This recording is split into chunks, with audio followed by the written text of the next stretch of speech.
Buenos días de nuevo a todos. Ya me conocéis, he estado en la apertura con el rector. Bien, y vamos a dar paso a el siguiente, acto o evento dentro de este encuentro de estudiantes de doctorado, que es una mesa redonda que promete ser muy interesante para todos los que estamos aquí, cuyo título es el valor del doctorado en la empleabilidad y desarrollo de la carrera profesional e investigadora. Bien, me ha pedido que modere esta mesa la directora de la escuela y yo lo hago encantado por el interés que también despierta en mí este asunto, desde hace muchos años además. Voy a presentaros brevemente a las 4 personas que van a participar en la mesa. Se ha incorporado también el doctor Guy Hoch, que nos acaba de dar esta interesante conferencia, de tal manera que al final de las presentaciones de los 4 miembros de la mesa pues podremos dirigir preguntas a estas 4 personas y al doctor Guy Hoch también. Entonces paso a presentaros brevemente, en el orden que van a intervenir ahora, a las distintas personas, pero vamos, va a ser una presentación muy breve, porque si tuviera que hacer un resumen de su currículum, pues consumiríamos la hora, os lo puedo asegurar. Sí que es cierto que todos tienen un perfil común, han tenido una fuerte vinculación en algún momento, algunos la mantienen evidentemente con el sector académico y todos han hecho un doctorado. Y otra de las, circunstancia común entre todos es que su actividad ha tenido o tiene una gran proyección fuera del ámbito académico y por eso se les ha pedido participar en esta mesa y ya les hemos dado las gracias y las reiteramos.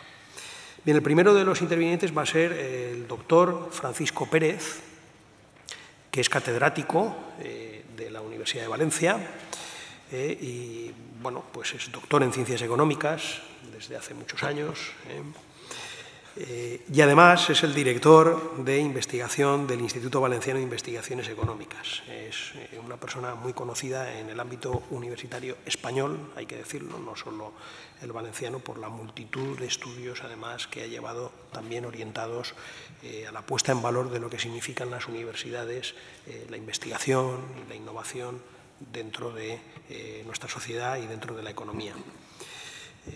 Podríamos citar los premios que tiene el doctor Francisco Pérez, menciones, publicaciones, muchísimas y muchísimas más que tendrá, que sumará a lo largo de su carrera. Bien, el siguiente es el doctor Daniel Ramón, doctor en Ciencias Biológicas por la Universidad de Valencia, está a mi derecha. Y lo que sí que podría destacar, aparte de la multitud de méritos científicos que también podríamos citar, pero que creo que es que, actualmente es el director científico y consejero delegado de la empresa biotecnológica Biopolis SL, que está ubicada en el Parque Científico de la Universidad de Valencia, en Burjasot. Además, es una empresa que tiene como socios al CSIC, Central Lechera Asturiana, TAL de Capital Riesgo y la empresa francesa Nature. Yo creo que nos puede además aportar una visión interesantísima, ¿no?, de cómo la formación doctoral puede ayudar a embarcarse en este tipo de empresas que tanto necesitamos y que es posible que el emprendimiento en estos sectores sea una de las claves para la recuperación de nuestro país. Bien, a continuación tenemos a la doctora Consuelo Guerri, que es jefe del Laboratorio de Patología Celular del Centro de Investigación Príncipe Felipe. También tiene una carrera investigadora y académica que, como en los otros casos, además incluye experiencias de bastante intensidad, en este caso incluso más. Ha tenido estancias muy largas en universidades de fuera de España, en este caso en la Universidad de Kansas, con lo cual tiene una visión también muy interesante, está a la derecha del todo en la mesa, una visión muy interesante que nos puede aportar también un poco en otros ámbitos, como el norteamericano, qué pasa con la proyección profesional del doctorado. Y el cuarto interviniente es el doctor Teodoro Estrella Monreal, que está a mi izquierda. Es doctor ingeniero de caminos y es actualmente director adjunto de la Confederación Hidrográfica del Júcar, que es el organismo que lleva toda la gestión de los recursos hídricos pues en un ámbito que abarca el río Júcar y otras cuencas vecinas, cuencas internas, la cuenca del río Turia, etc. Va más allá de la Comunidad Valenciana y es el jefe de la Oficina de Planificación Hidrológica dentro de la Confederación. Y el doctor Estrela, bueno, pues se doctoró en nuestra universidad, mantiene el vínculo como profesor asociado aquí en la Politécnica y a pesar de que su, digamos, actividad profesional fuera de la universidad ha sido probablemente lo más intenso que ha podido llevar desde que hizo el doctorado, pues siempre ha seguido manteniendo una actividad investigadora, incluso una implicación en programas europeos, etc. Bien, y con esto termino las presentaciones y vamos a pasar ya a las intervenciones y vamos a empezar pues con Francisco Pérez. Por favor, Paco. Vamos a dar un turno de entre 10 y 12 minutos. Por favor, intentad ajustaros porque vamos mal de tiempo. Y después de las 4 intervenciones, pues, digamos, abriremos un debate en el que los presentes pues, podéis dirigir preguntas a las 4 personas que me acompañan en la mesa. Por favor. Bien, pues buenos días. Muchas gracias a la Universidad Politécnica de Valencia, a la Escuela de Doctorado, por la invitación a estar hoy aquí. Yo quiero que mi intervención responda al título de la sesión desde la perspectiva de un economista y por eso lo que quiero es ofrecer un conjunto de informaciones que existen y que no siempre son conocidas respecto de cuál es la situación del mercado de trabajo de los doctores y en general de los posgraduados, porque a veces la información no permite distinguirlo, y también de su importancia en el mundo actual. Y como pasaré relativamente rápido para ajustarme al tiempo por los diferentes puntos que quiero tocar, si alguien después tiene interés en los detalles, voy a dejar la presentación a disposición de los asistentes, de manera que ahí están. Lo que quisiera comentar, en primer lugar, es cuáles son las dimensiones básicas del mercado de trabajo de los doctores y posgraduados en España, tanto en lo que se refiere a su tamaño, cuántos son, y a su estructura demográfica, porque creo que es un aspecto relevante. Después también quisiera dar algunos datos sobre las oportunidades de empleo, cuántos están ocupados, cuánto paro soportan, porque creo que a todos nos preocupa, y también sobre las condiciones de trabajo, es decir, qué salarios tienen y de qué trabajo, para finalmente presentar rápidamente unas conclusiones y lo que entiendo que son 3 retos importantes para el futuro.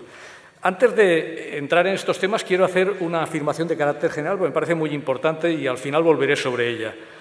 El uso del capital humano, y los doctores son la punta del iceberg, en el sentido de los que alcanzan los mayores niveles de cualificación, como decía I.O. hace un momento, pero no solo, el capital humano también está contenido en una parte muy importante de la población actual, afortunadamente. El uso del capital humano depende de la especialización productiva y, por tanto, lo que pase en España respecto a las oportunidades de trabajo de los doctores dependerá del tipo de tejido productivo que tengamos. Y esos datos de aquí lo que indican es hasta qué punto la intensidad con la que se usa el capital humano, y estos son datos del conjunto de los universitarios, no solamente de los doctores, hasta qué punto la intensidad con la que se usa el capital humano es diversa por sectores. Conviene mirar estos datos, conviene mirarlos para saber hasta qué punto es falso en el caso de España que la industria sea la que utiliza más intensamente el capital humano. Hay muchos servicios que son mucho más intensivos en capital humano que la industria, pero también hasta qué punto dentro de cualquiera de los sectores podríamos encontrar esta diversidad según los perfiles de especialización de las empresas. Bien, ¿cuál es el tamaño del mercado de trabajo de los universitarios? Bueno, no tenemos tanta información como, perdón, he dicho universitarios, de los doctores, tanta información como nos gustaría, pero sí tenemos alguna. Aproximadamente, en estos momentos en España trabajan unos 155.000 doctores, lo cual representa el 1%, algo menos del 1% del total de los ocupados. Tenemos una información bastante más rica con una encuesta que hizo el INE en el año 2009, en la que me apoyaré luego para comentar algunos detalles que creo de interés. pero el perfil más actualizado es el que nos ofrece la EPA y nos da este dato para el año 2013. ¿Cuál es el perfil etario? ¿Cuál es la estructura de edades de los universitarios? Pues aquí hay una idea muy clara.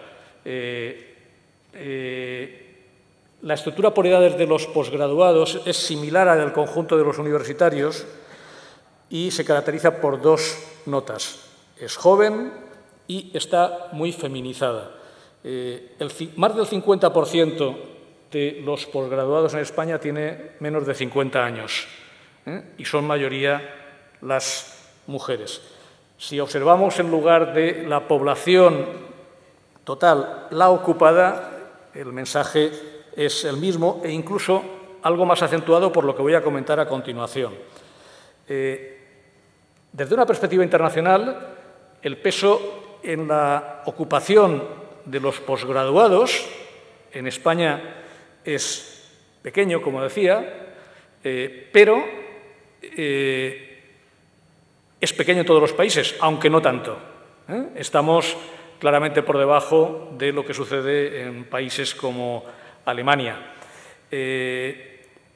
Al mismo tiempo, también hay que decir, para matizar la preocupación que razonablemente tienen los individuos en relación con el problema del desempleo, es que el peso del desempleo de los posgraduados en el enorme desempleo español es muy escaso. La razón es que las tasas de paro de las personas con mayores niveles de estudio son menores. Las de los universitarios son sensiblemente menores que la media, prácticamente la media de la tasa general del país.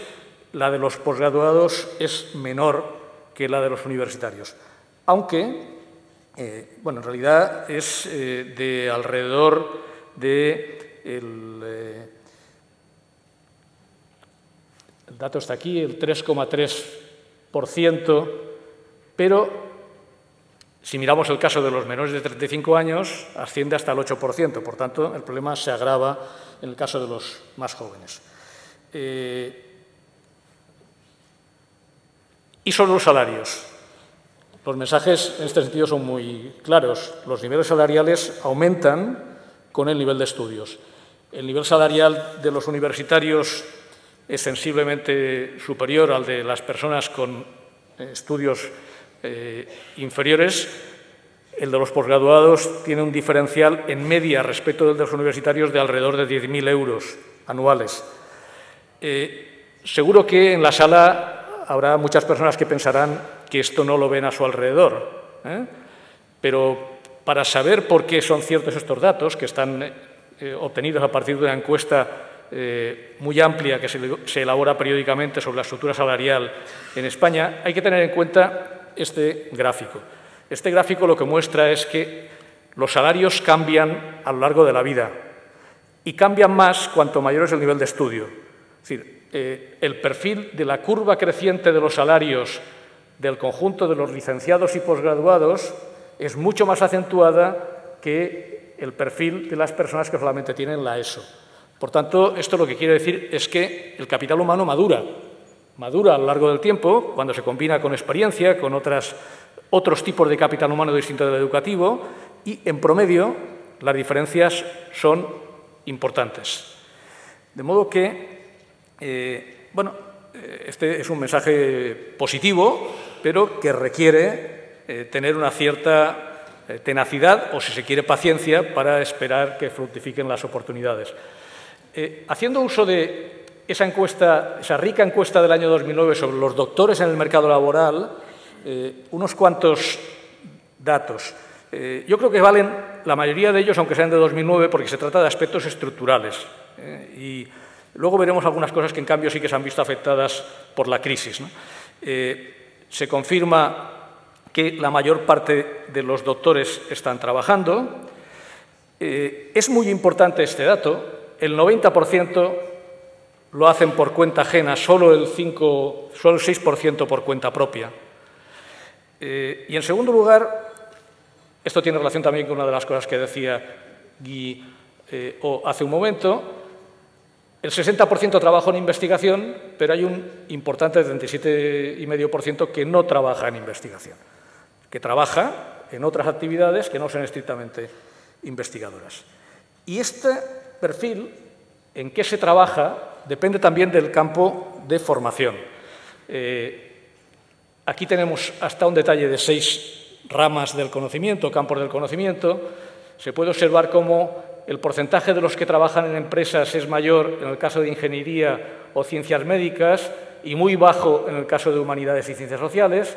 Se puede observar también cómo el campo de especialización influye sobre la relación entre estudios y trabajo en la información que aparece a la derecha.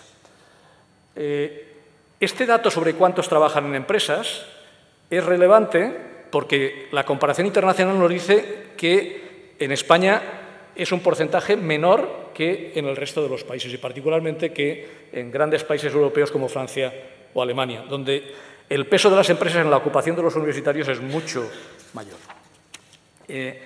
Y para ir avanzando hacia el final, un par de comentarios sobre por qué motivos quieren investigar los doctores.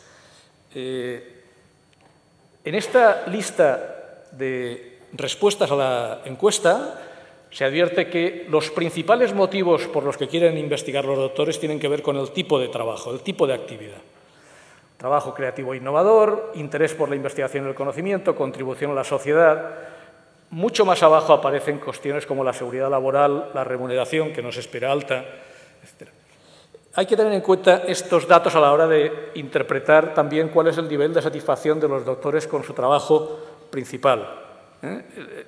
Los niveles de satisfacción son altos en relación con estos aspectos que antes comentábamos, la contribución a la sociedad, la evaluación global de satisfacción y también otras cosas interesantes como el grado de independencia, la componente o el reto intelectual, el estatus social. Evidentemente, la satisfacción con los beneficios económicos o con los salarios son más bajos, no son despreciables, los que están algo o muy satisfechos, pero recordemos que no era tampoco la motivación fundamental. Un último comentario de datos y paso a las conclusiones en relación con qué ha pasado durante los años de crisis, esta larga y profunda crisis económica. Pues han pasado dos cosas, que hay más doctores, porque este es un proceso que continúa avanzando, desde mi punto de vista, afortunadamente, pero que son años de menos oportunidades.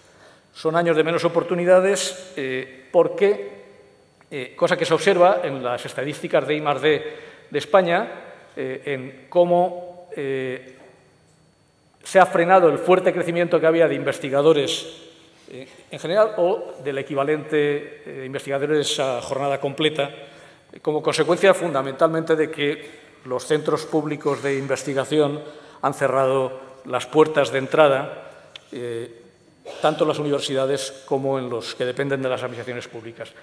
Aquí lo vemos con más detalle, lo confirmamos, Administración Pública, Enseñanza Superior, pero observamos también que en el caso de las empresas, aunque no se ha producido retroceso tan claro, sí que se ha producido estancamiento, como consecuencia del estancamiento de la economía. Bien, ¿y qué cabe extraer como conclusiones de estos datos presentados a toda velocidad? Pues yo creo que 4 interesantes. En primer lugar, yo creo que está justificado afirmar que los estudios de posgrado y doctorado mejoran las oportunidades de empleo de los jóvenes.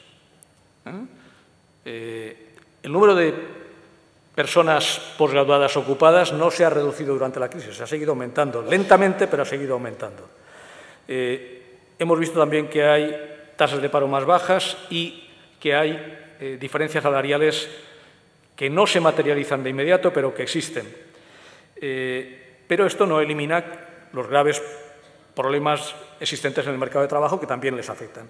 La segunda conclusión es que en España el empleo de los posgraduados y de los doctores depende más del sector público y menos de las empresas que en otros países avanzados. La tercera es que el campo de especialización importa, tiene consecuencias sobre algunos de los perfiles de los puestos de trabajo y de la actividad y del empleo. Y la cuarta es que cuando uno se dedica a esta actividad lo hace con expectativas importantes en aspectos distintos de los económicos, lo cual no quiere decir que no le importen los económicos, pero los otros elementos son importantes, y que lo razonable es que cuando esto forma parte de la motivación también forme parte de la valoración de los resultados. Y 3 retos. Yo creo que este país y nosotros, los jóvenes doctorandos que estéis aquí y las personas que nos dedicamos a esto, tiene 3 retos en relación con la cuestión de la que hablamos hoy. La primera es aumentar las oportunidades en las empresas, en línea con lo que decía también el conferenciante. Esto requiere transformar el tejido productivo haciéndolo más intensivo en conocimiento, es decir, un cambio de especialización, y favorecer el crecimiento de las unidades productivas, porque la intensidad en el uso del conocimiento aumenta con el tamaño de las empresas. El segundo reto es aumentar y racionalizar las oportunidades para los jóvenes investigadores en el sector público. Insisto, digo aumentar y racionalizar, porque desde luego se debe recuperar la tendencia de crecimiento que existía, pero también se deben orientar los recursos a resultados. Debe haber menos tolerancia con la ineficiencia de la que hay. Y se debe, además, programar la renovación de los recursos humanos. Una cuestión muy importante y en la que no existe prácticamente en absoluto tradición en nuestro país. Y la tercera es promover las iniciativas emprendedoras de los doctores. ¿Por qué? Yo al menos no soy capaz de imaginar un tejido productivo diferente, más basado en el conocimiento, si no es construido con las aportaciones de las personas que tienen altos niveles de conocimiento. Aquí en la mesa me acompañan algunas personas que son ejemplo de esas trayectorias. Tiene que haber muchas más. Eso requiere transmitir la cultura empresarial y difundir las experiencias, y también requiere cuidar la viabilidad de los proyectos. Es decir, necesitamos, los que nos dedicamos a la investigación, formación empresarial para evitar riesgos innecesarios. Ya hay muchos que no pueden ser evitados en la actividad empresarial, como para que encima, por falta de formación, acumulemos algunos a los proyectos que serían evitables. Y nada más. Muchas gracias.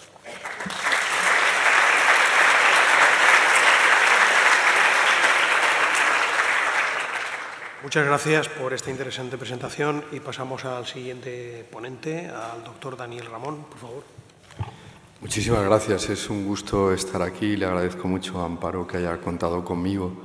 Yo no tengo PowerPoint y la verdad es que me siento un poco incómodo porque tampoco sé muy bien por qué estoy aquí, porque lo único que sí que es verdad, he hecho la tesis y trabajo en una empresa donde, como ahora explicaré, hay doctores. Entonces, dándole vueltas a qué debería de contar, pues he pensado que lo más interesante es contar mi experiencia de vida, dónde hice la tesis y cómo me marcó, y dedicarle a eso muy pocos minutos, y luego hablar en más profundidad de Biopolis y cómo en Biopolis contratamos o no contratamos doctores.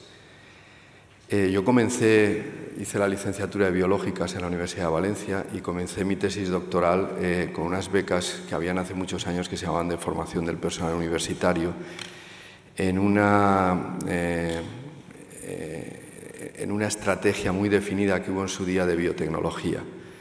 El gobierno español decidió hace ya muchos años, les estoy hablando del año 83, sacar una parte de esas becas para formar a gente en biotecnología, porque en aquel momento pues, no había gente formada en España. Yo obtuve una de esas becas y durante 2 años estuve haciendo mi tesis doctoral, la parte experimental, en el Departamento de Microbiología y bajo la dirección del que fue mi maestro, que es Federico Uruburu, que era, porque desgraciadamente falleció, Federico Uruburu. Y Federico, que era, aparte de un excelente científico, una excelente persona, un día me dijo que necesitaba formarme algo más y que los cursos de doctorado que se estaban impartiendo, bueno, no tenían nada que ver con lo que se imparte ahora, pues que exigía que me fuera un tiempo quizás a Madrid, y que era el segundo año que en el Centro de Biología Molecular Severo Ochoa algunos lunáticos organizaban un curso que se llamaba de Ingeniería Genética, que en aquel momento era increíble, ¿no? Entonces Federico me pagó ese curso y me pude ir a Madrid 21 días a una experiencia fascinante que era sentarte con los investigadores del CBM que hacían ingeniería genética y estar con ellos haciendo experimentos y dando seminarios.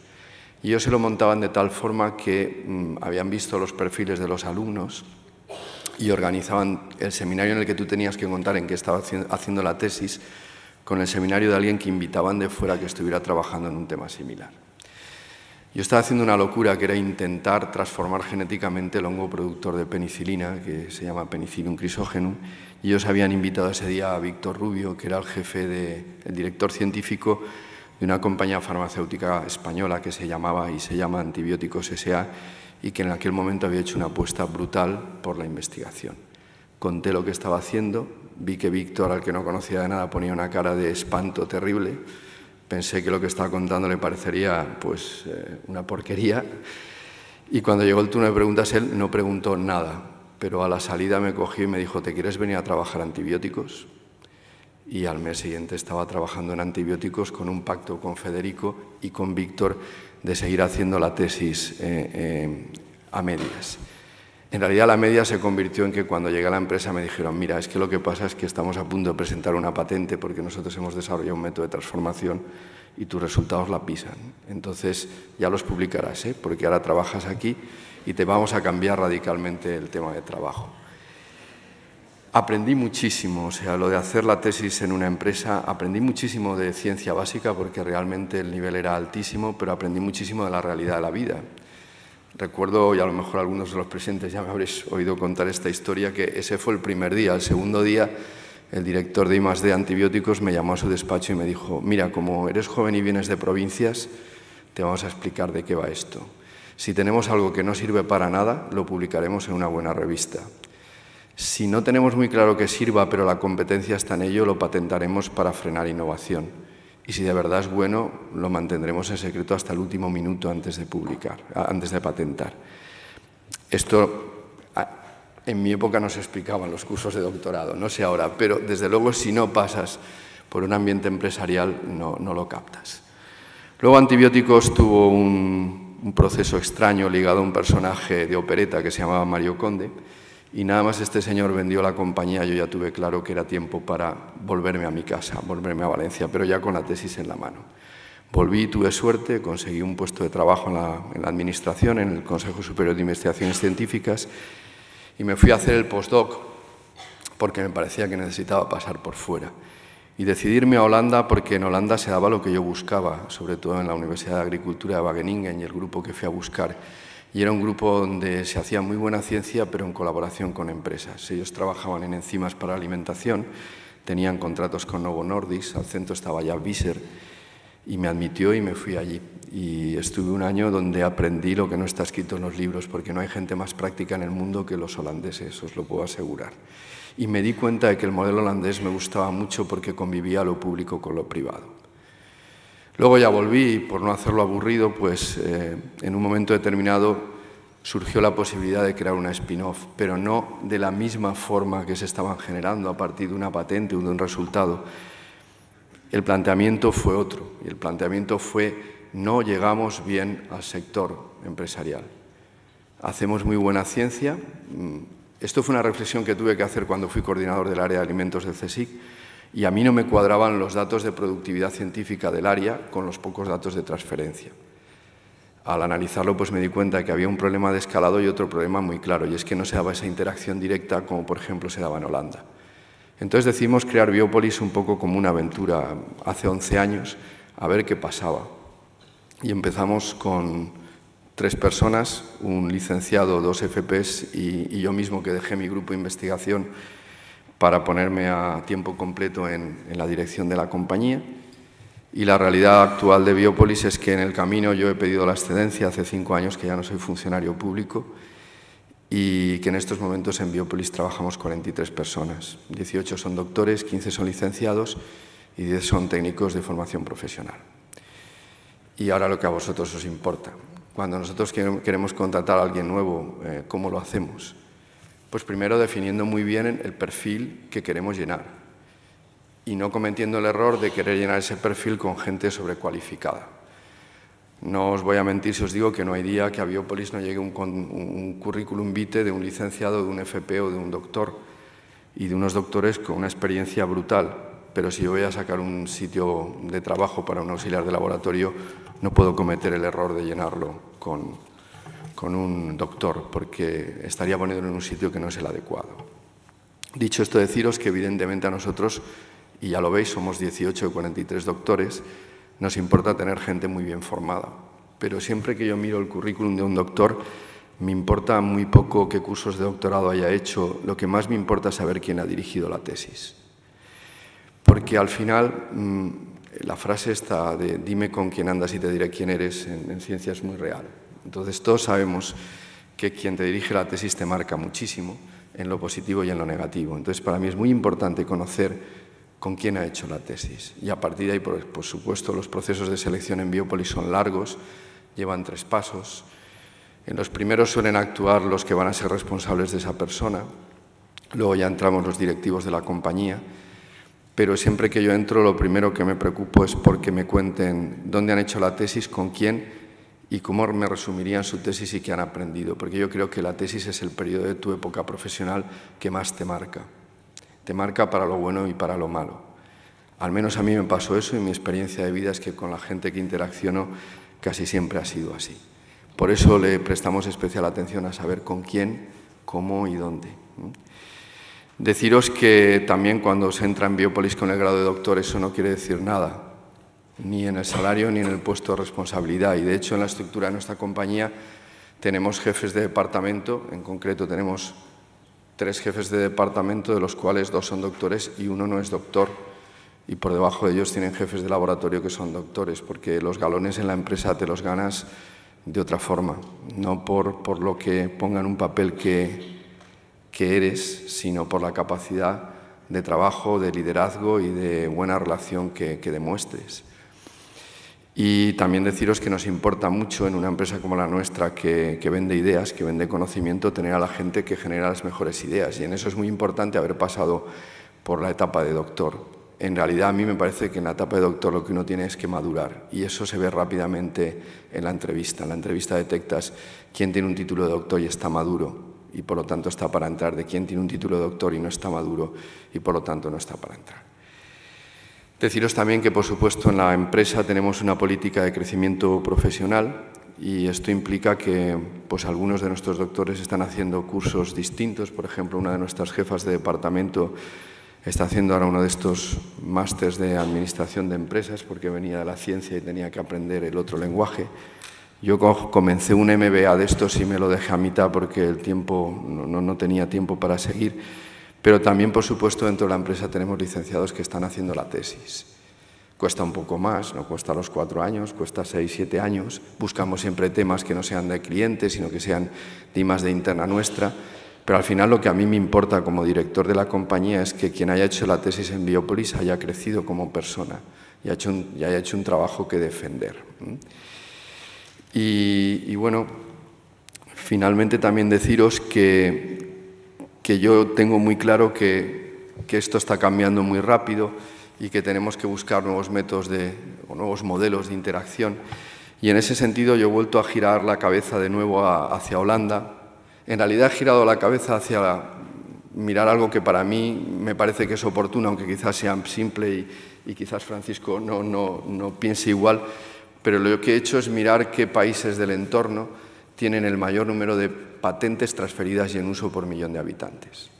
Esa es una buena estima, en mi opinión, de cómo la I+D genera transferencia. Y cuando analizas eso te das cuenta que los países que están en la cabeza en ese ratio son los 3 países nórdicos, Holanda y Suiza, y un poco más atrás Alemania. Conozco bien Holanda, por avatares del destino en los últimos años he conocido algún país nórdico y Suiza lo conozco bien porque varios de nuestros clientes son suizos. ¿Qué hay de común en estos países? Pues que hay una perfecta interacción entre lo público y lo privado. Por ejemplo, en Holanda y en Suiza está el modelo Cátedras 0%. 2 de nuestros clientes, Danone y Nestlé, lo utilizan profusamente y esto es simplemente que un trabajador, un investigador de Danone en Umico o de Nestlé, pues trabaja 4 días a la semana en su compañía y el día restante lo trabaja en una universidad o en un instituto público de investigación. La empresa pone dinero para tener un becario de doctorado compartido con un investigador de lo público y hay un pacto de que la propiedad intelectual que se genere va a ser compartida. Y además algo muy importante, por lo menos para mí, que es que son proyectos que no tienen que ser de esto que absurdamente se llama ciencia aplicada. Ya sabéis que eso no existe, solo hay buena ciencia y mala ciencia. De la buena ciencia siempre salen aplicaciones y de la mala ciencia nada. Por lo tanto, se trata de pensar en algo que intuyamos que en el futuro va a dar resultados y empezar a formar ahí a tu gente, porque luego pues probablemente ese doctorado acabe cuando tenga la tesis en tu sitio. Este modelo está muy en boga en estos dos países. Nosotros lo hemos propuesto ahora porque al lado de nuestro edificio se va a hacer un centro mixto común entre el CSIC y la Universidad de Valencia, un Instituto de Biología de Sistemas. Es claro para mí que en biotecnología la biología de sistemas va a ser el futuro y lo que le he transmitido tanto al rector de la Universidad de Valencia como al presidente del CSIC es que como empresa estaríamos muy interesados en que algo entre 2 o 3 investigadores doctores de Biopolis entren en este modelo de contrato 0% para mover algún trabajo de doctorado en estas instalaciones.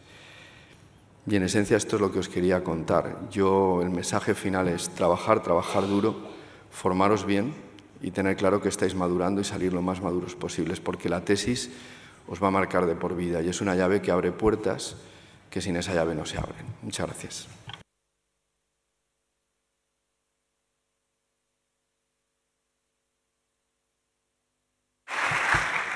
Bien, pues muchísimas gracias. No llevas PowerPoint, pero tu intervención ha sido interesantísima. Seguro que va a suscitar muchas cuestiones. Bien, a continuación, el siguiente ponente es la doctora Consuelo Guerri. Pues cuando quieras. Bueno, buenos días a todos. Yo encantada de estar en un foro como este. Creo que es muy importante que todos los postdoctorales del campus universitario los conozcáis, porque en este momento lo importante es la integración entre muchos grupos. Y de hecho yo voy realmente como Daniel, voy a daros una experiencia personal de lo que mi experiencia en los doctores que he tenido de 2 grupos en biomedicina.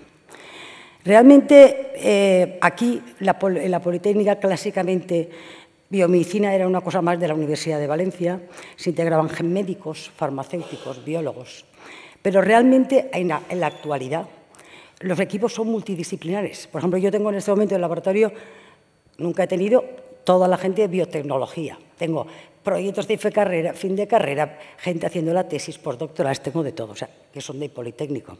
Igualmente, los equipos multidisciplinares, por ejemplo, necesitamos muchos bioinformáticos, como se ha dicho hace un momento. Entonces, los informáticos van a entrar en biomedicina, igual que ingeniería con materiales sintéticos para regeneración que estamos usando.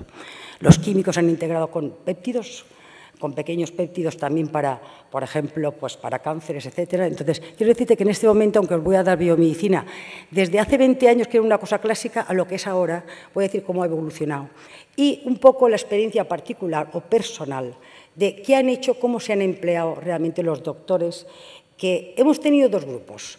Mi marido, que es también de biomedicina, realmente tenía que haber venido en estos momentos, y yo, que nunca hemos trabajado juntos, pero durante los últimos 25 años realmente he tenido muchos doctorandos. De hecho, el otro día, cuando estaba preparando esto, que veréis como es una cosa muy resumida, estaba pensando que yo hice en la tesis del 78, fijaros, hace años, después me fui a Estados Unidos, estuve 4 o 5 años y me incorporé a España también en un centro de investigación que en este momento ha desaparecido, que era el precursor de lo que es el Centro Príncipe Felipe en este momento. Siempre he trabajado en biomedicina y entonces os voy a presentar 2 grupos realmente que, vamos a ver, es un grupo del Consejo que es Vicente Rubio, y yo que trabajo en el Centro de Investigación Príncipe Felipe, pero grupos de biomedicina con temáticas completamente diferentes. Mi marido, Vicente Rubio, siempre ha trabajado en estructura de proteínas,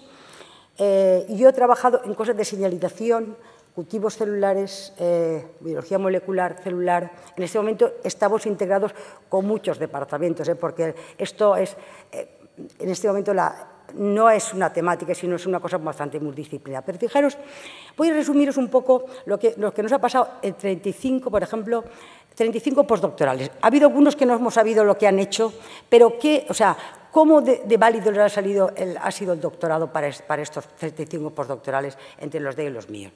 Fijaros, claro, clásicamente hace 20 años, sobre todo carreras como farmacia, biológicas, etcétera, eran lo que importante es hacer la tesis, hacer un postdoctoral y meterse en docencia universitaria. Por supuesto, de estos 35 ha habido un tanto por ciento, y en investigación, algunos están en el Consejo, casi todos en aquel momento también se marchaban fuera. En este momento el problema es marcharte fuera y no poder volver.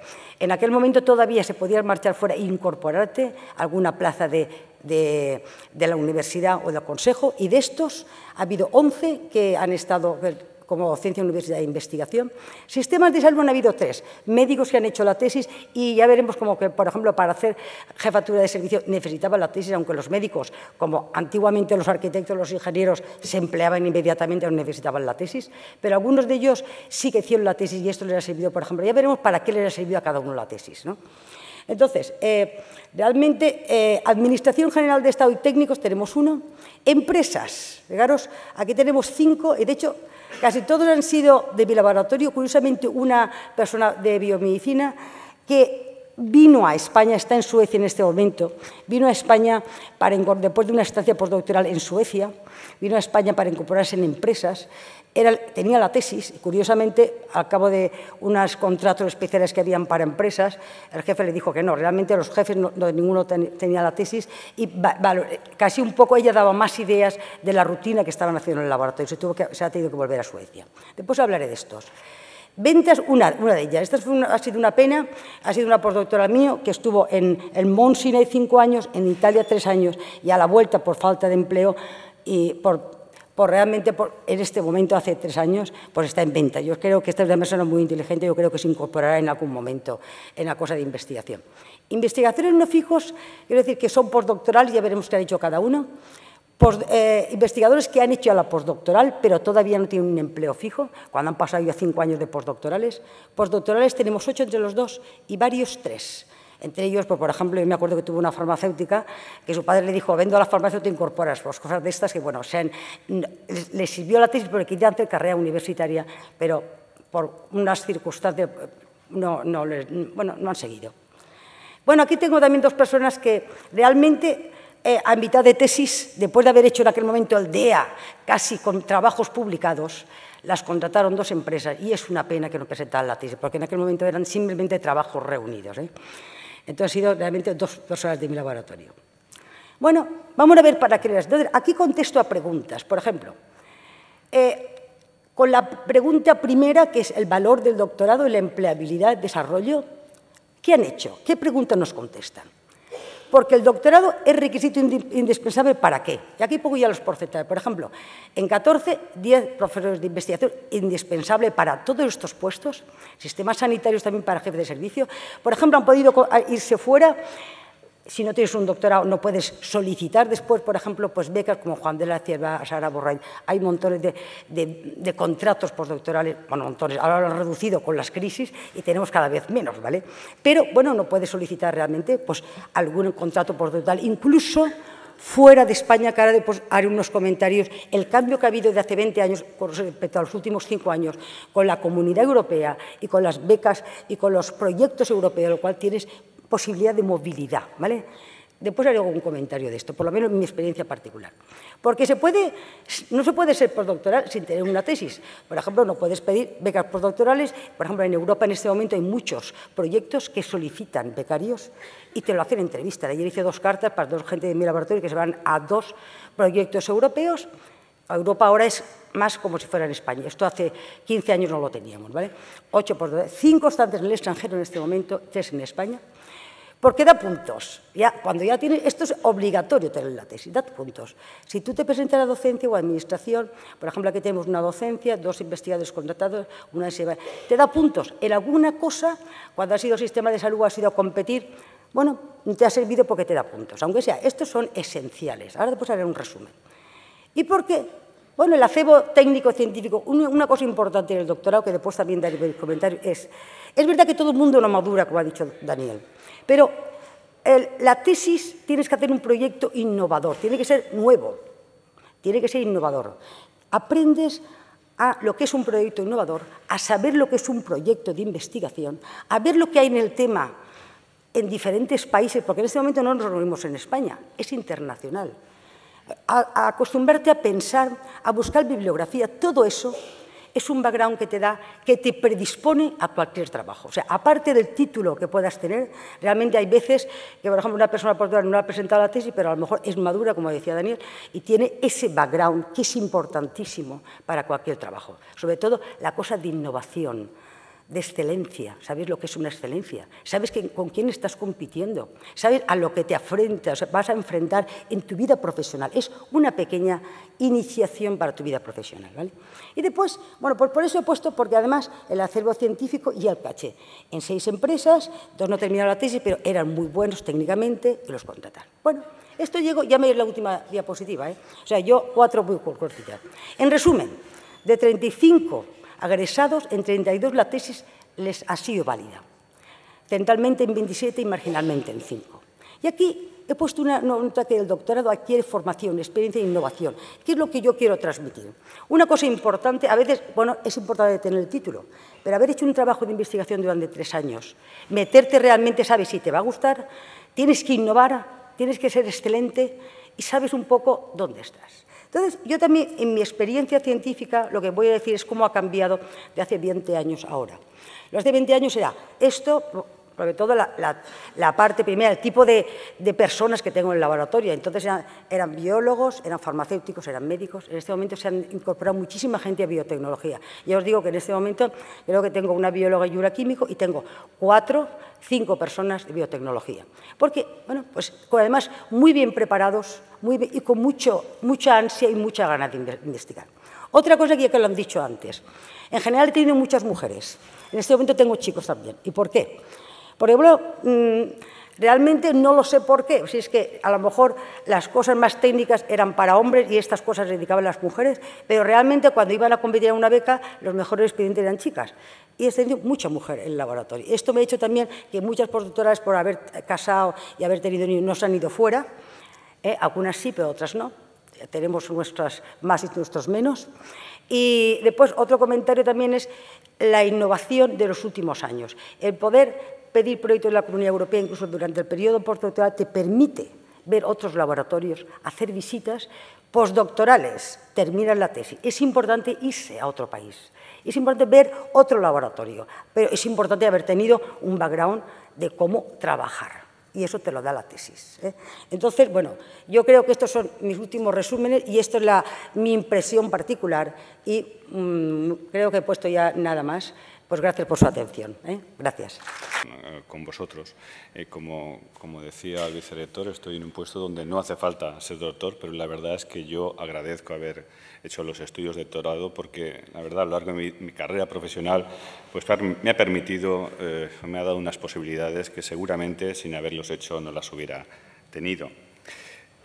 Los estudios de doctorado pues, son la última etapa, conducen al nivel de cualificación más elevado, ¿no? Es verdad también que requieren un esfuerzo importante, es decir, que muchas veces pues, se está haciendo la tesis 3, 4 años, pero también es cierto que durante ese periodo se alcanza un nivel de información, de investigación, de capacidad en la innovación pues muy importante, ¿no? Que además, pues luego, en algunos sectores pues puede tener una trascendencia básica. Si queréis en el futuro pues acceder a los cuerpos docentes de la universidad, pues vais a tener que tener vuestro título de doctor o si queréis entrar en el Consejo Superior de Investigaciones Científicas, en la multitud de laboratorios y centros existentes, ¿no?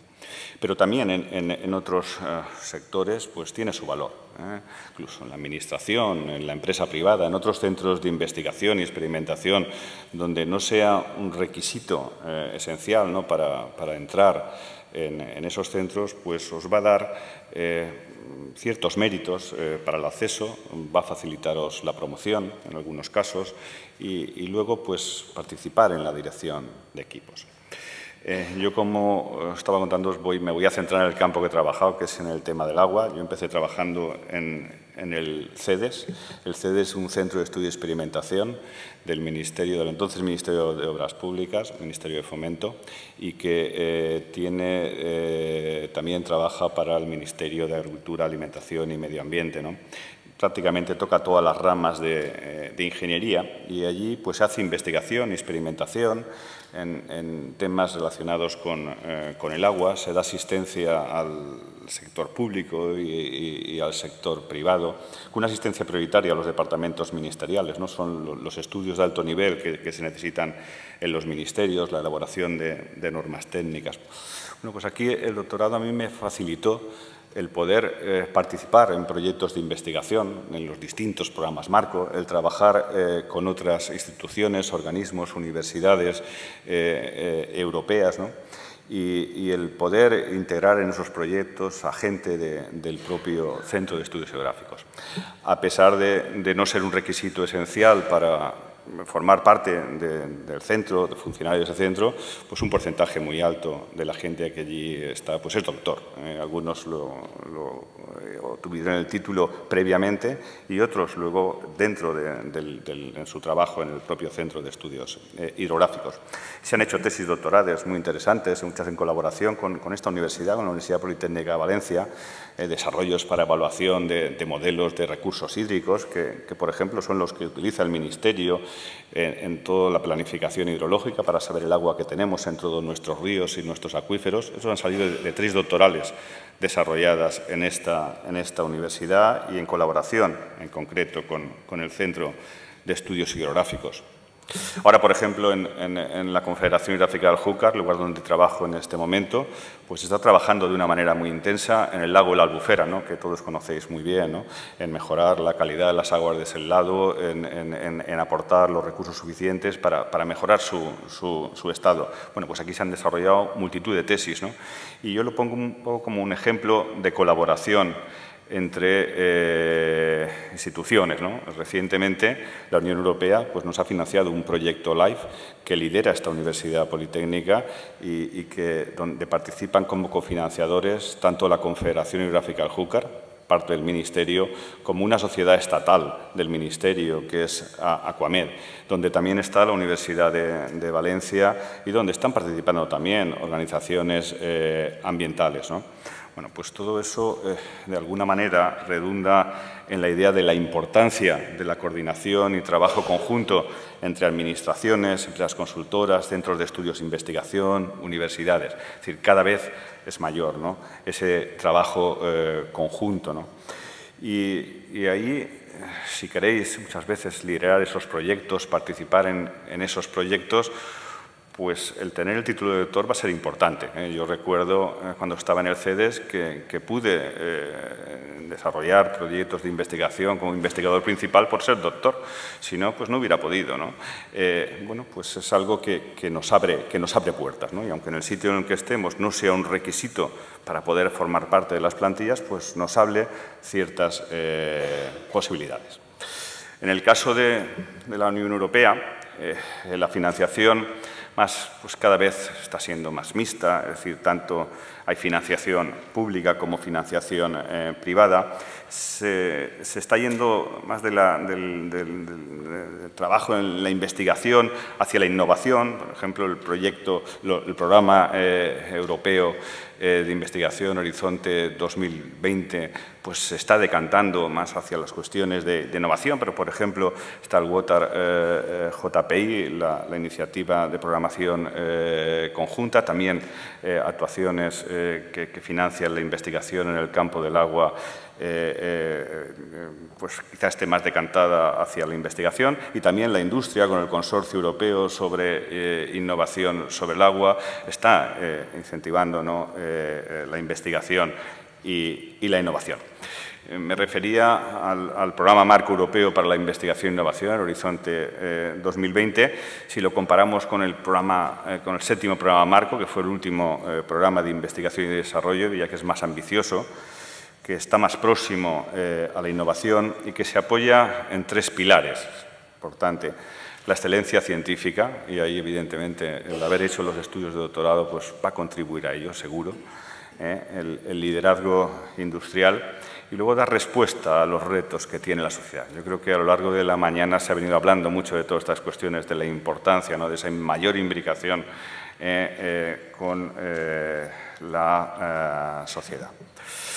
Por todo ello, y como conclusión, y un poco apoyándola en mi experiencia profesional, deciros que el realizar los estudios de doctorado, ¿no?, pues os van a dar seguro mayores posibilidades de desarrollo en vuestra carrera profesional, investigadora, en vuestra capacidad para innovar. Y que quizá yo creo que sí que tenemos que conseguir que el doctorado en España tenga cada vez un mayor reconocimiento social. Antes hablaba de cuando para entrar en la administración, entre los méritos, entre la valoración de méritos, pues se cuenta el doctorado, pero seguramente cuenta muy poco, ¿no? Pues supongo que cada vez pues va a ir contando más, ¿no?, como sucede en otros países de la Unión Europea.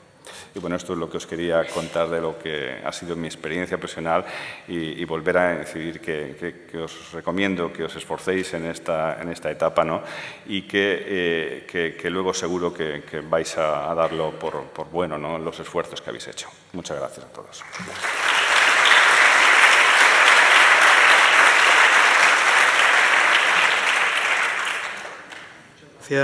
Muchas gracias, Teo, por tu presentación, que aporta otros elementos nuevos de discusión.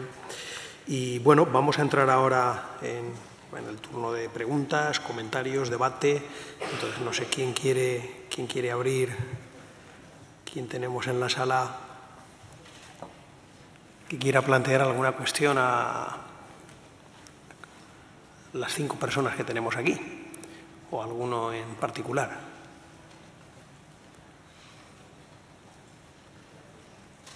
No hay nadie, abro yo el... no quiero ser yo el que haga las preguntas, pero... Bueno, empezando por el primer ponente, que la verdad es que ha sido muy conveniente lo que nos ha contado, porque ha puesto en contexto las cosas y además hemos visto la realidad española. Yo destacaría algo que él ha comentado, es una conclusión que he sacado yo, y él no lo ha dicho a lo mejor de manera tan contundente, pero yo creo que falta emprendimiento, capacidad de emprendimiento en los titulados y sobre todo en los titulados. Y es algo que necesitamos, yo creo que clarísimamente el país lo necesita, que esas personas que reciben las máximas, digamos, formaciones académicas tengan esas capacidades. Hombre, es cierto que el emprendimiento es una actitud que tiene algo también de innato, pero por lo menos que lo cultivemos al máximo en muchas personas que sí que lo tienen, y hasta ahora el sistema educativo creo que ha tenido el fallo en todos sus niveles, que esto no lo ha cultivado, aunque ahora estamos asistiendo bueno, la palabra emprendimiento nos la encontramos en todas partes y puede que haya hasta una cierta burbuja. Y yo te dirigiría, Paco, no sé, una cuestión, ¿qué piensas tú que se debería hacer para fomentar más el emprendimiento en los estudios de doctorado?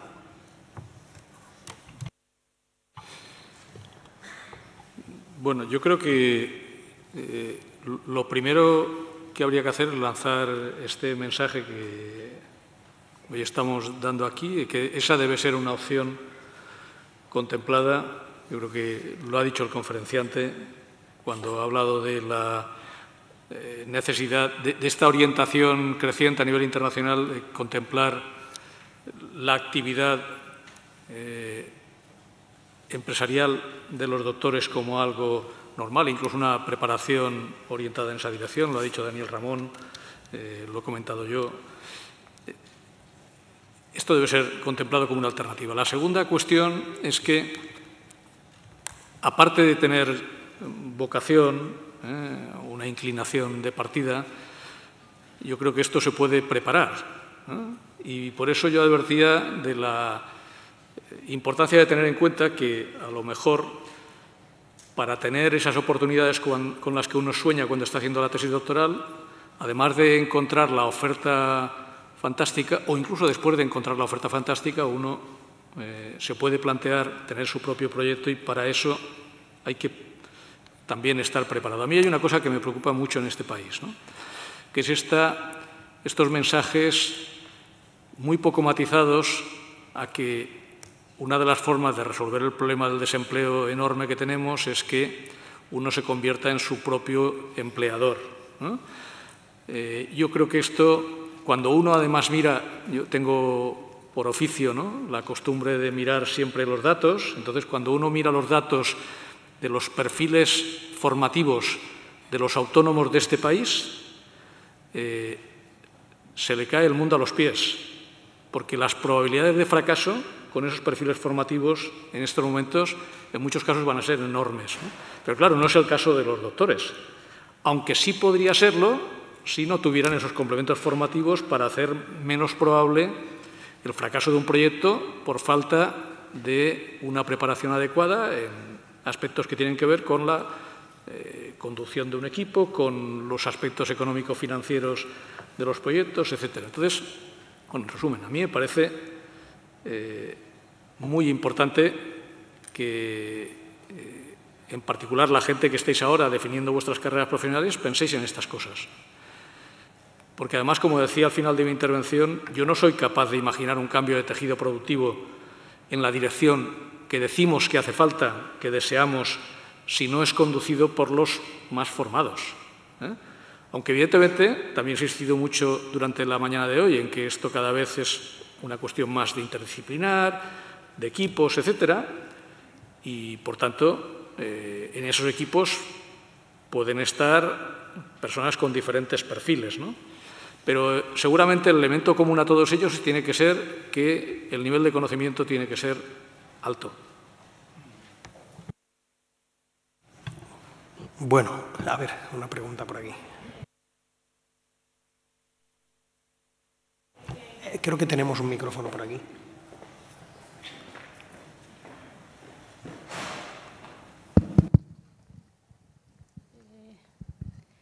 Bueno, primero darles las gracias por la aportación. Yo creo que todas las exposiciones han sido excelentes. En parte me parece que muchas de las preguntas que teníamos ya han sido contestadas, pero una que es un poquito, que crea mucha discusión a veces es este asunto de las patentes y demás. Una de las, la segunda disertación me pareció interesante, la parte esta en la que comentaba de que si trabajas con una empresa tienes un poco este lío de que si puedes publicar, no puedes publicar, hay estas restricciones debido a la protección del conocimiento. ¿Qué piensan ustedes, dada su experiencia y todo lo que han vivido, acerca de ir hacia una sociedad del conocimiento libre?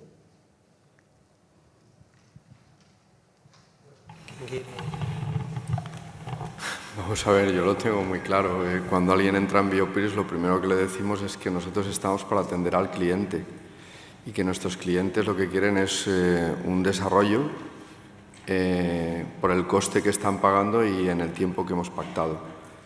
Y lo que sucede luego es que para el sector químico farmacéutico en muchas ocasiones no quieren ni patentar, quieren guardar el secreto. A veces sí que quieren patentar y en el mundo alimentario, por contra, lo que pasa es que quieren patentar y luego quieren publicar para tener la publicación como un argumento de ventas, porque casi todo lo que hacemos se mueve en el mundo del link entre alimentación y salud. Lo del mundo libre está muy bonito de decir, pero yo no sé, yo creo que no sería operativo, porque si todo el conocimiento que se va a generar lo puede utilizar cada uno, pues las empresas creo que no invertirían en innovación simplemente porque no les estaría a cuenta. Y esto, vamos, creo que hay multitud de ejemplos en la historia de la economía, pero Paco lo debe saber mucho mejor que yo, que el que lo demuestran. Si uno quiere de verdad arriesgar su dinero para luego poder tener un producto que vender, tiene que estar protegido de que ese conocimiento que genera luego no vaya a ser copiado por otros sin pagar por eso un precio. Es algo que vemos muy claro en el mundo de la cultura, ¿no? Por ejemplo, mucha gente se escandaliza porque la gente se baje las canciones en los ordenadores y en los teléfonos móviles y todo esto, y estamos en las mismas. O sea, es que si no, ¿cómo vamos a invertir en innovación? Yo no pondría ni un duro si sé que cuando tenga mi desarrollo me lo va a poder copiar alguien. Ya tengo suficientes problemas con el sistema actual. Por ejemplo, yo sé que en Argentina no puedo ni poner un pie, porque Argentina no está en el Tratado Internacional de Patentes. Y si Monsanto no ha sido capaz de vender su soja transgénica en Argentina, ¿cómo voy a ser capaz yo de vender ninguno de mis desarrollos? Entonces, por ejemplo, tenemos muy buenos clientes ahora en Latinoamérica, es una parte del planeta en el que estamos creciendo muchísimo, pero son los países que nos dan garantías jurídicas, que son Colombia, Chile, México, Brasil y poco más. Yo no veo un mundo libre, no sé cómo lo verás tú.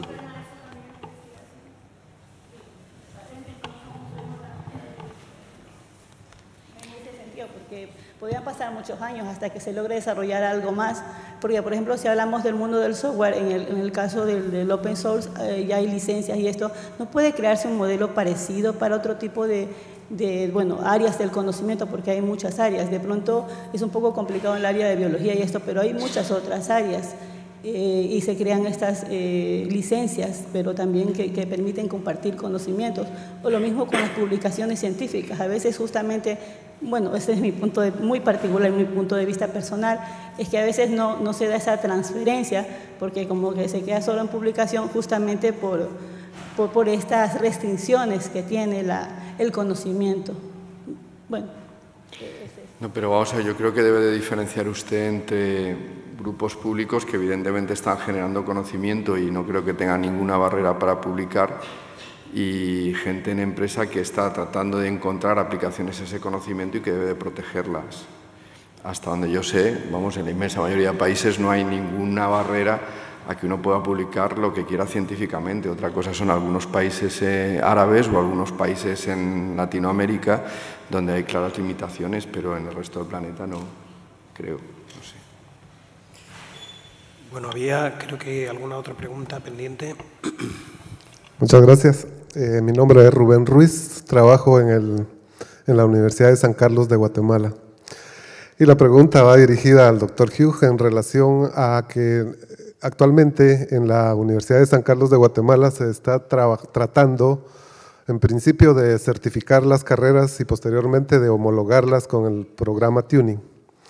Entonces se está trabajando un poco a nivel de competencias, lo del ser, el deber hacer y el saber hacer.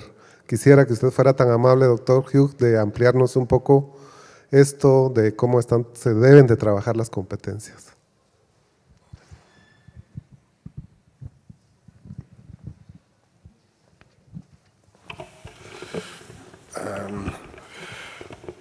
Yo creo que este es el camino, es que hay que pensar para qué sirve, cuáles son los objetivos que necesitan saber hacer los doctorandos en el momento de obtener el doctorado. No debe ser algo rígido, debe ser algo abierto. Y hay buenos modelos que no hay que replicar, pero que pueden servir de referencia para fijar en cada caso, en el caso de cada país o de cada universidad, su propio marco. Y yo creo en la potencia de la diversidad, es decir, que creo que cada universidad debería enfatizar algunos aspectos que no son necesariamente los mismos que quieren desarrollar otras universidades en el perfil de egresado de los doctorandos. En el caso de Europa, pero puede también servir en el ámbito latinoamericano, hay, por ejemplo, el perfil que definió el tuning. Muy útil, porque no es algo que está ready for use, es una manera de dar una metodología, cómo definir las competencias que se necesitan de los doctorandos. Hay también en las escuelas doctorales como las que mencioné, cada una tiene su perfil de egresados con su acercamiento a qué competencias específicas se necesitan. Todos enfatizan el desarrollo de competencias transversales como algo fundamental, que no se sustituye a la adquisición de competencias específicas a tal o tal disciplina, sino que se añade. Hay una nota quizá más personal, en mi caso, ha sido exactamente, el valor añadido del doctorado ha sido es que adquirí, gracias a la investigación, la supervisión, experiencia internacional, soy francés pero hice mi doctorado en Alemania, son competencias que utilicé durante toda mi carrera o mi vida profesional. Son cosas transversales. Aprendí a desarrollar una visión y fomentar y conducir cambio. La innovación, la novedad, el cambio han sido palabras absolutamente claves y también me ha permitido cambiar desde el sector privado. Empecé en el sector privado, luego pasé al sector universitario, luego como alto funcionario en una organización internacional y luego otra vez al sector universitario. Son competencias, estas son las, creo, la llave el doctorado ha sido la llave de estas posibilidades que se han dado y todas están vinculadas a las competencias transversales que se han añadido a las competencias específicas de mi rama de conocimiento. Yo creo realmente que es importante dar a todos los doctorandos múltiples posibilidades de desarrollar estas competencias, de aumentar la fe en sus propias ideas, darles oportunidades de defender sus ideas, su proyecto, su visión del futuro. También hacerles preguntas. ¿Estás seguro? ¿Por qué dices esto? ¿En qué condiciones puedes funcionar? Todo este mecanismo creo que es fundamental y que el doctorado de los años que vienen se construirá alrededor de este desarrollo de competencias y alrededor de trabajo en equipos cada vez más diversos. Bien, vamos yendo ya escasos de tiempo. ¿Hay alguna cuestión más? Por allí hay una cuestión. Yo quería hacer una intervención acerca de estas competencias transversales que se están comentando. Mi nombre es María Luisa Collado, yo soy de esta Universidad Politécnica y quería decir que en las titulaciones de grado y de máster la universidad está desarrollando un criterio para evaluar unas dimensiones competenciales acerca de competencias transversales. Mi pregunta es si eso sería conveniente incorporarlo a los estudios de doctorado y a las tesis doctorales en el que cupieran conceptos como los que se han estado tratando aquí, como conocimiento financiero de proyectos, emprendimiento, liderazgo, trabajo interdisciplinar, si eso sería conveniente de alguna manera aportarlo en los estudios que realiza un alumno de doctorado, para no caer, digamos, en la limitación que también se ha comentado en la mesa, de tenerse que basar en el director de la tesis para, digamos, juzgar si una tesis es buena o el doctorando finalmente ha hecho un trabajo interesante. Gracias. Bueno, ¿que alguien quiere aportar algo al respecto? Y quizás Guy Hawk.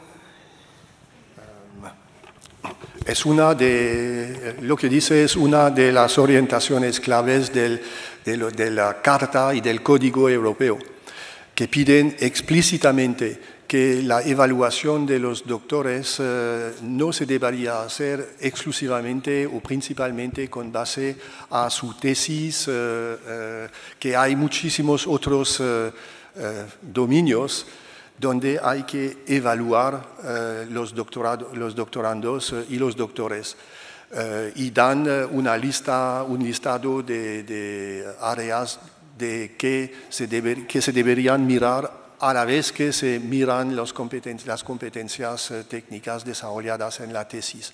Sobre todo gestión, trabajo en equipo, capacidad de innovar, es decir, de definir ideas y orientar el cambio son algunas de las dimensiones. Así que lo que dice está totalmente en línea con este desarrollo a nivel europeo. Sí, Paco. Bueno, sobre esta cuestión yo quiero hacer un comentario a partir de mi experiencia como profesor y como director de tesis doctorales. Yo estoy de acuerdo en que hay muchas otras cosas que son importantes, pero quisiera decir que en mi opinión son elementos a añadir.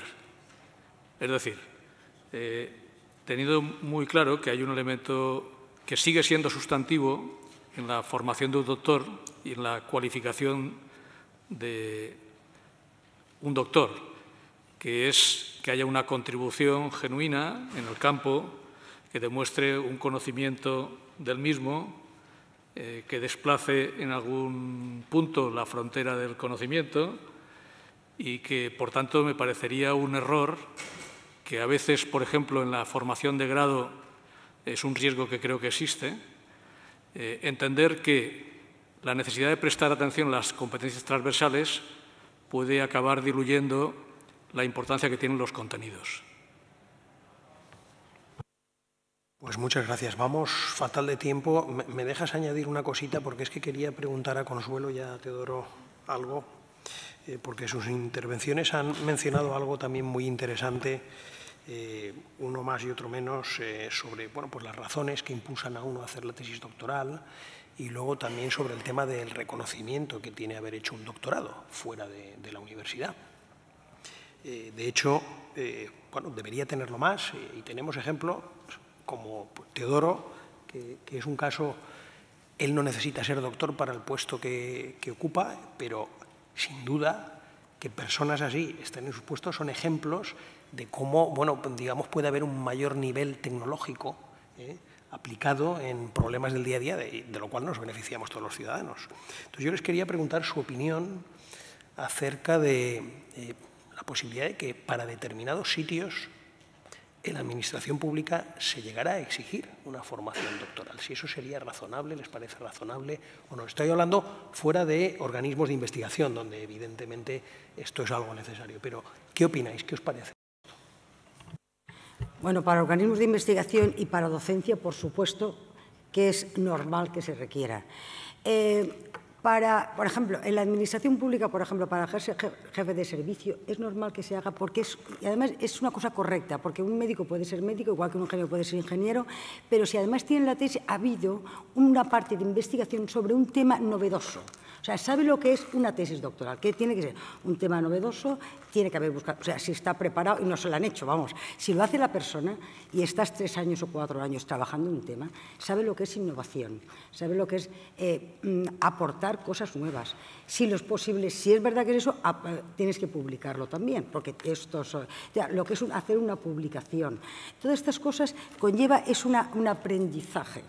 Entonces, normal para llevar un jefe de servicio que en teoría tiene que hacer algo de investigación, se requiera tener un background de lo que es investigación, porque después será, por supuesto, la práctica médica, pero dentro de la práctica médica ahora hay ensayos clínicos, hay investigación. Entonces, es importante, como os dijimos, ya no se van a dedicar a investigación, pero saber lo que es la investigación. Y una tesis doctoral te lleva en cualquier campo a un tema innovador y a saber cómo manejar temas de investigación. O sea, son cosas que bueno, pues son importantes, yo creo.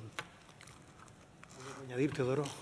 Sí, yo creo que sí que se podrían hacer cosas. Es más complicado seguramente en las fases de oposición, ¿no?, para entrar al cuerpo de funcionarios de la Administración, pero seguramente en las fases de concurso para determinados puestos sí que se podría baremar mejor, ¿no?, la actividad en la investigación, el ser doctor. Se barema muy poco. Se barema, porque se contabiliza, ¿no?, en el concurso de méritos, pero yo diría que muy poco.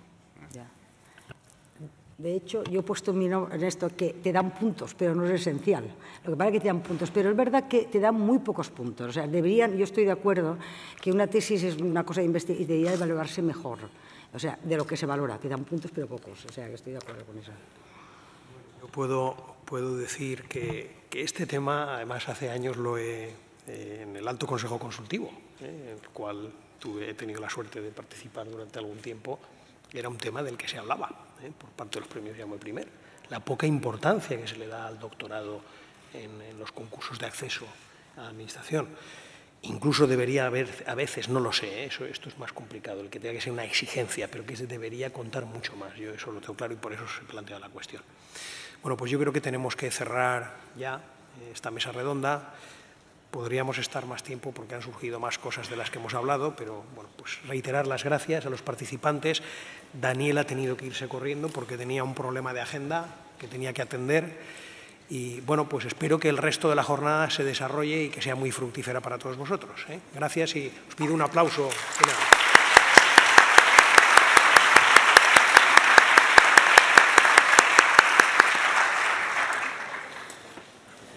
Bueno, no te puedes quedar a un café. No puedo, tengo. Muchas gracias y un placer estar ahí con vosotros. ¿Ya sabes en qué hotel estamos? Pues tengo el bono, pero no he mirado qué hotel. Es que lo he gestionado luego también. Encantado de conocerte. Yo también. Bueno, aquí está mucho. Está muy bien, es una experiencia, está muy bien. De pasarme unas horas en el Valle de Juca, que lo conocía. Gracias por añadir estos factores adicionales. No se pueden sustituir. Encantado.